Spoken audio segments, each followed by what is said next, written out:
Halo, di video kali ini saya akan membahas tentang tugas besar technopreneurship saya, yaitu tentang business plan. Nah, yang dimana saya memiliki business plan yaitu online shop, yang dimana saya menjual beberapa jenis pakaian. Nah, nama online shop saya yaitu Janet Des Paprika. Tapi sebelum saya membahas tentang bisnis plan saya akan memperkenalkan diri. Nama saya Lopinta Sarungalo, NIM H0711911025, Ilmu Komputer 2019, Universitas Hasanuddin. Sekarang kita akan masuk ke dalam pembahasan yang pertama. Nah, yang pertama kita membahas tentang gagasan kreatif bisnis. Membuat baju dengan motif dan model yang beragam ini menarik hingga sampai ke mancanegara. Namun daripada itu, online shop kerap kali diidentikan dengan barang-barang koleksi. Karena itulah dibuat inovasi lain mengenai berbagai macam model atau motif baju atau kain sesuai dengan keinginan konsumen. Semakin berkembangnya zaman dan kemajuan teknologi membuat banyak inovasi-inovasi yang dikeluarkan. Inovasi yang saya maksud mengenai usaha saya adalah online shop atau membuat baju atau jenis pakaian apapun. Yang menjadikan perbedaan adalah desain dan kualitas produk yang dihasilkan. Selanjutnya yaitu visi dan misi. Di sini saya memiliki visi dan misi dalam membuat bisnis plan saya. Nah, yang pertama adalah visi, yang dimana saya memiliki visi menjadikan Janet Des Paprika sebagai usaha yang menyediakan produk sesuai dengan keinginan konsumen untuk dikenal seluruh masyarakat mengetahui dan mempercayai Janet Des Paprika. Nah, yang kedua adalah misi. Misi saya yang pertama yaitu mengutamakan kualitas dalam pelayanan, berorientasi kepada kepuasan konsumen, mengembangkan inovasi-inovasi baik dalam produk maupun pelayanan, mengembangkan usaha untuk memperluas usaha atau lapangan pekerjaan. Nah, selanjutnya saya juga memiliki tujuan, yang dimana kita harus memiliki tujuan yang ingin dicapai dalam berbisnis. Yang pertama, memperoleh keuntungan usaha sebanyak mungkin baik secara konvensional maupun menggunakan teknologi informasi dan komunikasi melalui jaringan internet.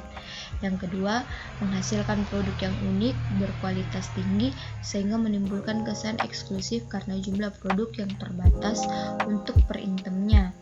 Nah, yang ketiga, membuat produk yang dapat menjadi gaya berpenampilan modis bagi yang mengenakannya.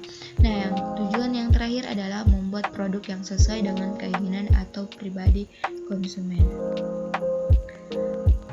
Selanjutnya yaitu analisis pasar dan pemasaran. Yang pertama adalah produk yang akan dihasilkan yaitu pakaian. Yang kedua, gambaran pasar. Selain face to face dengan konsumen, juga melayani melalui media sosial yang dimana media sosial ini terdiri atas WhatsApp, Facebook, Instagram, Line, Grab, dan lain-lainnya. Nah, kita juga akan memberikan diskon untuk beberapa produk yang kami hasilkan. Nah, yang ketiga adalah target pasar yang dituju.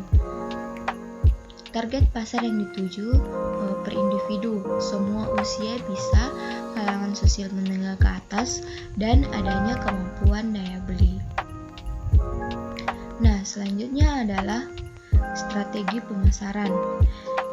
Nah, di sini saya memiliki strategi pemasaran. Yang pertama yaitu pengembangan usaha dagang, pengembangan wilayah pemasaran. Nah, keduanya ini maksudnya hampir sama, yaitu di mana kita memperluas usaha kita atau membuat beberapa cabang di beberapa daerah agar konsumen lebih mudah untuk menjangkaunya. Nah, yang ketiga adalah kegiatan promosi yang dimana kita bisa mempromosikan produk kita secara baik. Nah, terakhir adalah strategi penetapan harga. Nah, di sini kita bisa menetapkan harga sesuai dengan produk yang kita hasilkan. Selanjutnya yaitu analisis produksi, yang dimana kita harus memilih kain yang sesuai dan membentuk kain itu menjadi keinginan konsumen dan di situ kita akan dapat menghasilkan produk. Selanjutnya adalah beberapa contoh baju. Yang pertama yaitu kaos, gaun, hoodie, dan gamis. Nah, baju kaos ini biasanya paling banyak diminati oleh kalangan remaja atau pemuda zaman sekarang. Nah, yang kedua adalah gaun, yang dimana ini diminati banyak wanita untuk berpergian ke suatu tempat, yaitu khususnya ke acara pengantin atau ke gereja bagi non-muslim. Nah, yang ketiga yaitu hoodie, yang biasa juga banyak diminati oleh remaja atau pemuda di kalangan masyarakat. Yang keempat yaitu gamis bagi muslim. Nah, selanjutnya adalah proses produksi. Yang pertama adalah pembuatan dan menenun kain. Yang pertama kita harus mengambil bunga kapas dan memintal kapas menjadi benang, dan selanjutnya kita menenun kain. Yang kedua adalah membuat pola baju, yang dimana hasil tenunan kain tadi kita dapat membuat pola baju dari hasil kain tadi. Nah, seperti ini contohnya. Nah, selanjutnya adalah proses produksi yang ketiga, yaitu menjahit kain menjadi baju sesuai dengan keinginan konsumen atau sesuai dengan model yang diinginkan oleh konsumen. Nah, proses produksi yang selanjutnya yaitu finishing, yang dimana kain yang sudah dijahit atau kain yang sudah dibuat menjadi sesuai keinginan konsumen disetrika agar lebih rapi sebelum dimasukkan ke dalam kemasan. Nah, ini adalah contoh produk yang dihasilkan atau yang akan dihasilkan. Ada kaos, gaun, hoodie, dan kemeja seragam. Bisa juga dibuat dengan seragam pasangan.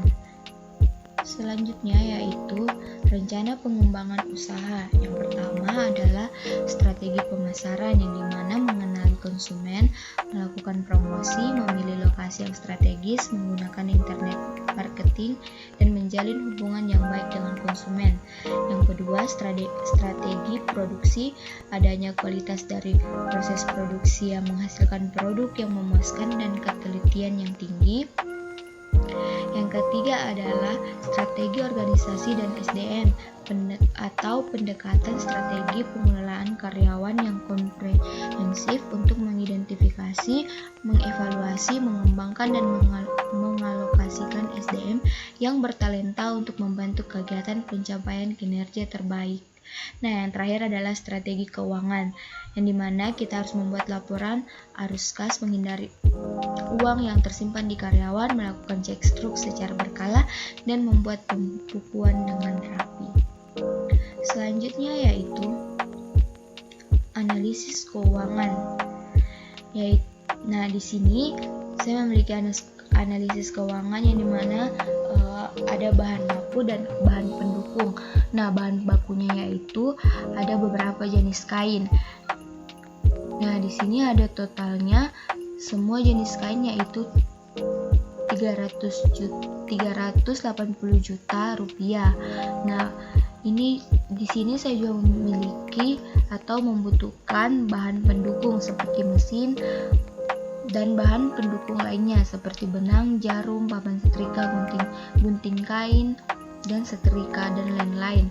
Nah, saya juga memiliki bahan pendukung penyewaan gedung dan gaji. Nah, di sini totalnya 86 juta rupiah. Selanjutnya,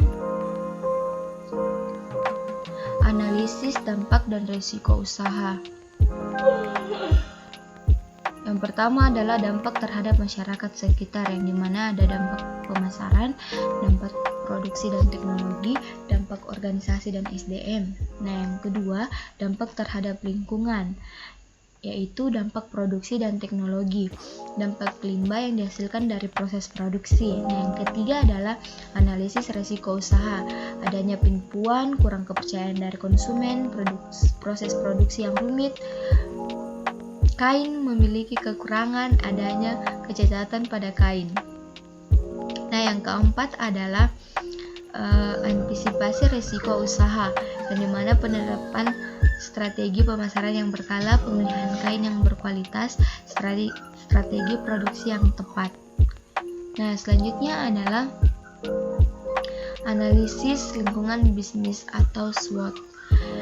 Yaitu yang pertama, kita harus memiliki strength atau kekuatan, yang dimana kualitas produk yang tinggi, keunggulan desain produk yang berbeda, memiliki pelanggan tetap, memiliki tenaga kerja ahli. Nah, yang kedua,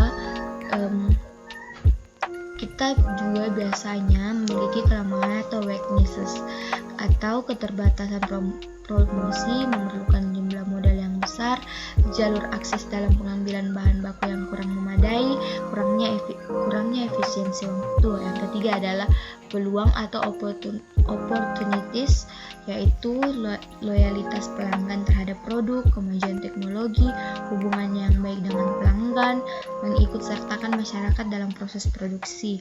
Nah, yang terakhir yaitu ancaman atau threats, yang dimana lingkungan pesaing yang ketat, turunnya daya beli masyarakat, kelangkaan bahan baku, dan strategi bisnis yang mudah ditiru.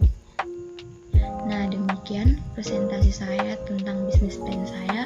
Kurang dan lebihnya mohon dimaafkan.